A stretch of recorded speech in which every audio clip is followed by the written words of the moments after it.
Hola chicos y chicas de tercero y cuarto de secundaria. Bienvenidos a un video más del área de ciencias sociales. Estamos en la última semana de la experiencia de aprendizaje número 4. La experiencia que hemos ido desarrollando durante este tiempo es reflexionamos sobre los derechos y aportes de los grupos sociales con una mirada a nuestro bicentenario. La actividad que corresponde para esta semana es actividad número 12. Proponemos acciones para promover los derechos de los pueblos indígenas u originarios. ¡Empecemos! Competencia a tomar en cuenta en esta actividad es construir interpretaciones históricas. Criterio: explica situaciones en las que se vulneran los derechos de los pueblos indígenas u originarios, así los cambios y las permanencias en el ejercicio de derechos y oportunidades de dichos pueblos, e identifica las causas que las ocasionaron y sus consecuencias. Evidencia: elabora un texto donde propone acciones personales y colectivas para promover los derechos de los pueblos indígenas u originarios.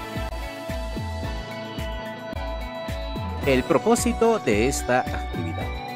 En esta actividad propondrán acciones personales y colectivas para promover los derechos de los pueblos indígenas u originarios en el contexto del bicentenario. Para ello, explicarán por qué los derechos de estos pueblos se han visto vulnerados en distintas etapas de nuestra historia. Además, desde su reconocimiento como sujetos históricos, reflexionarán y explicarán las posibles acciones para garantizar los derechos de todas y de todos y seguir construyendo, en el marco del bien común, una sociedad justa e igualitaria.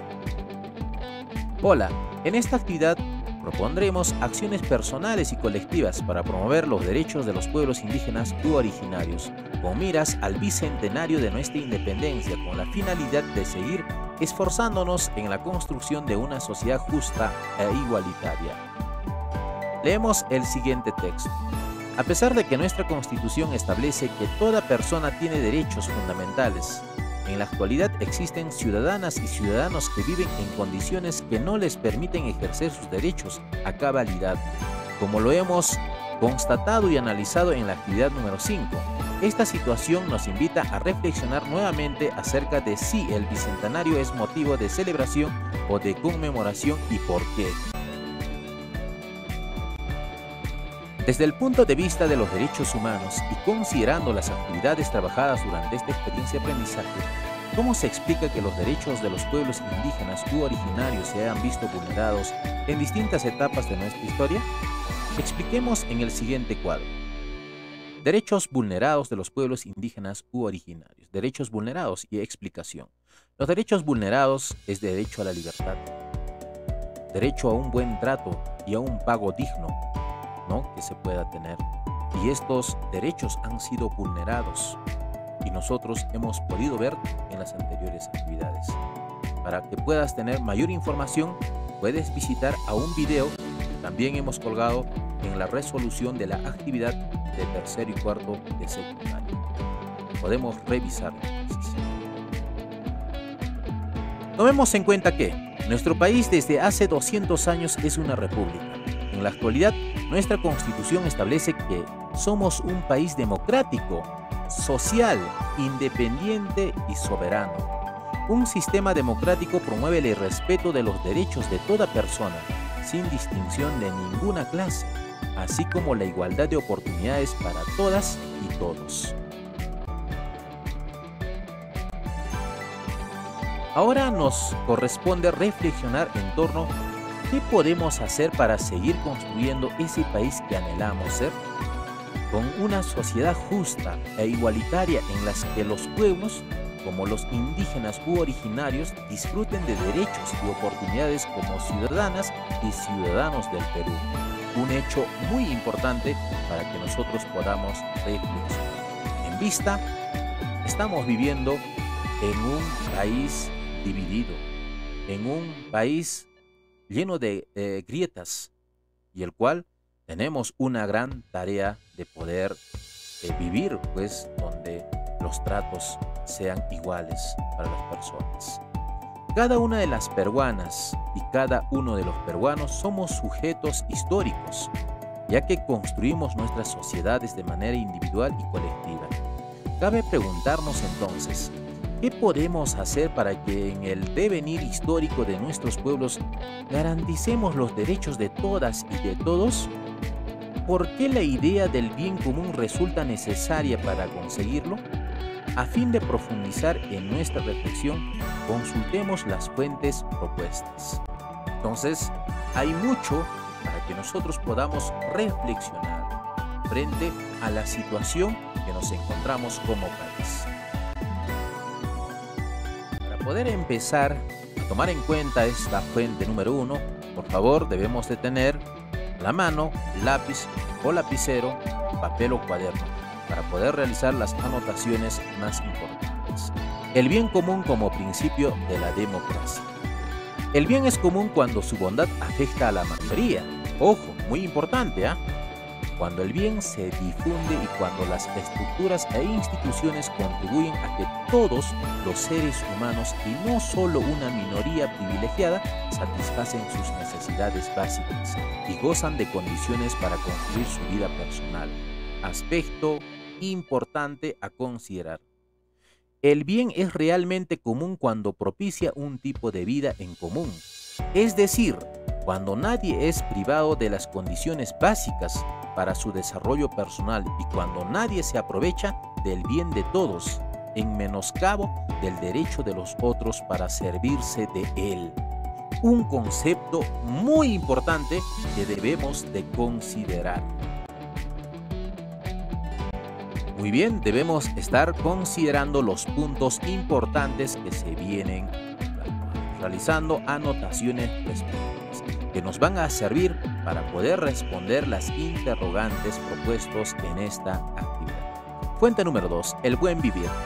Los pueblos originarios andinos, amazónicos y costeños, en su permanente relación con la naturaleza, la tierra y el territorio, han desarrollado un conjunto de formas y modos de concebir el mundo, de pensar, de comunicarse, de comportarse y organizarse socialmente.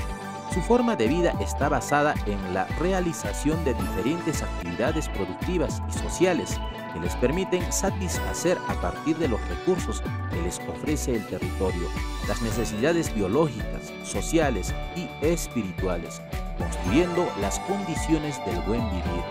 Para estos pueblos, el territorio, la tierra, no es solamente un espacio físico en el que se encuentran los recursos naturales y en el que se desarrollan actividades socioproductivas, sino que fundamentalmente es parte de su identidad colectiva, base material de su cultura y el fundamento de su espiritualidad.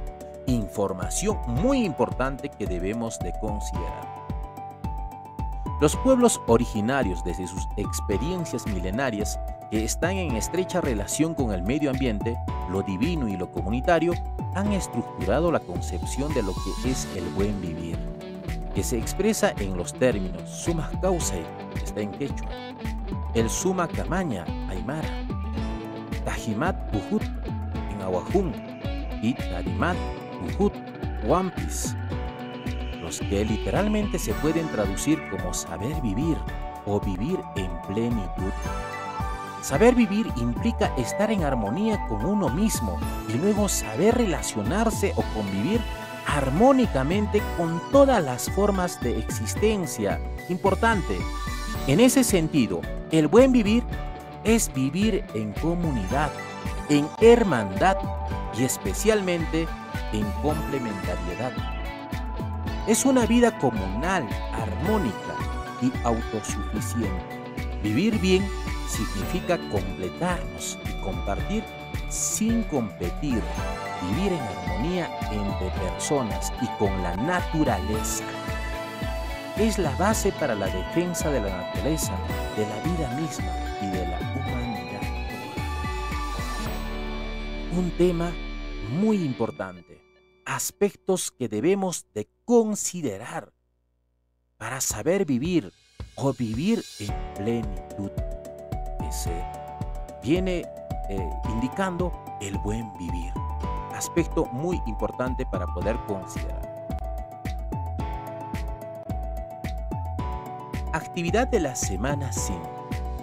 Completamos el siguiente cuadro con acciones personales y colectivas que podemos realizar desde la vida cotidiana para promover los derechos de los pueblos indígenas u originarios, considerando los ejes del bicentenario. Esta actividad está desarrollada en un video también que hemos colgado en el canal de Aprende con Lexi y puedes revisar en la resolución de la actividad.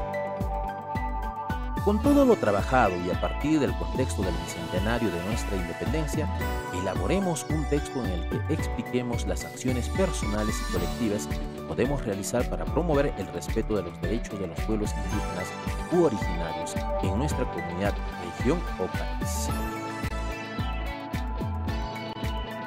Reflexionamos respondiendo las siguientes preguntas. ¿Cómo caracterizaríamos a una sociedad democrática? ¿Cuál será la relación entre democracia y derechos humanos? ¿Cómo logramos superar las dificultades que se presentan en esta actividad? Nuestro producto final, acta de compromiso, donde se propongan acciones que contribuyan a construir una sociedad con igualdad de derechos y oportunidades en un país como el nuestro, pluricultural y multilingüe. Entonces, esto es el producto final. Ya llegando a la parte final, vamos a realizar la autoevaluación. Competencia construye interpretaciones históricas y debemos de marcar con una X los criterios y también los aspectos importantes que has cumplido. Si has logrado, estás en proceso de lograrlo, ¿qué puedes hacer para mejorar tus aprendizajes? Hemos llegado a la parte final. Por supuesto, no te olvides de suscribirte a nuestro canal Aprende con Lexi, y donde les vamos a seguir trayendo el desarrollo de las actividades de la experiencia de aprendizaje número 5. Hasta una nueva oportunidad. Gracias.